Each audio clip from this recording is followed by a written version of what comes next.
Anivia, the Cryophoenix. Anivia is an ancient Freljordian demigod who represents the eternal cycle of life, death, and rebirth.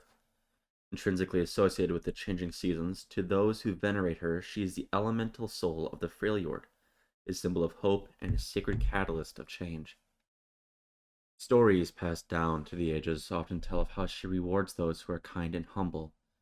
On the rare occasion a mortal glimpses her, or at least claims to, she is described as a noble spirit bird of ice, with glittering wings that span the heavens and a piercing cry that can be heard over even the fiercest storm. The songs of the nomadic Notai tribe tell how Anivia's birth first brought snow into the world. When she burst from her giant egg of ice, tiny pieces of it were hurled into the sky, and it has fallen as snow ever since. According to the sagas of the Mourncrow tribe, the frigid winds that scour the Freljord originate from the first beats of her wings. That's actually really interesting. Indeed, the full power of winter is Anivia's to command, and to those who seek to desecrate her homeland, she is a bitter foe. When roused to anger, she can cleave fortresses and mounds, and her screech can summon blizzards cold enough to shatter steel. One of the most enduring and respected beliefs is that Anivia's greatest gift to the Freljord was the creation of true ice. Infused with elemental magic, this unmelting substance is pure and potent, and the greatest seers and ice mages have long strived to use shards of true ice to amplify their might, while weapons that have even a tiny sliver forged into them are deadly beyond belief.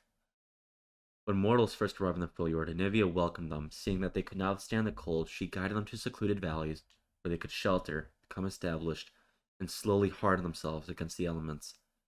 She nurtured and watched over them for those first precarious centuries, and they, in turn, worshipped her. Anivia hoped that these newly arrived tribes would remain unified in defending the Freljord from outsiders.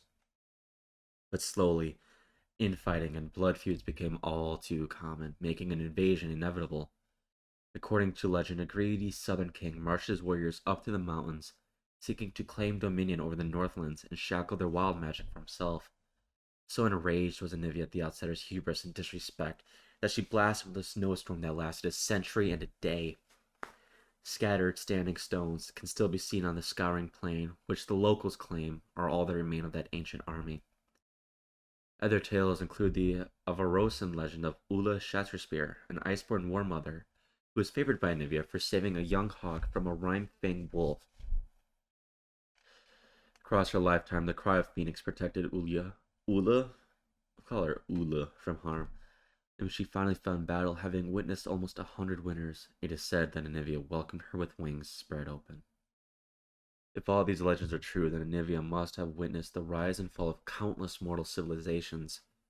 While there are still some dwindling remnants of those earlier times, most have long been forgotten and buried beneath millennia of ice. But death cannot touch Anivia herself. The sagas speak of how she has been struck down and slain a handful of times throughout history, though she is always reborn.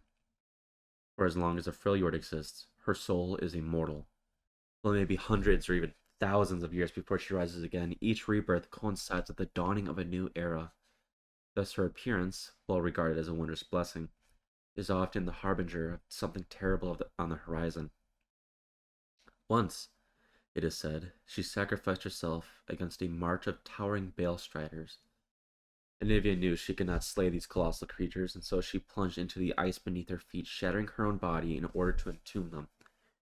Recently, some claim Anivia has hatched from the egg once more, and that she has appeared before the new leader of Arosans, the War Mother Ash. In her, perhaps Anivia sees one who may be able to finally reunite the Freljord. Yet if the Cryophoenix has indeed returned, as more and more shamans and spirit walkers proclaim, then it must be asked, what great threat has she come to face?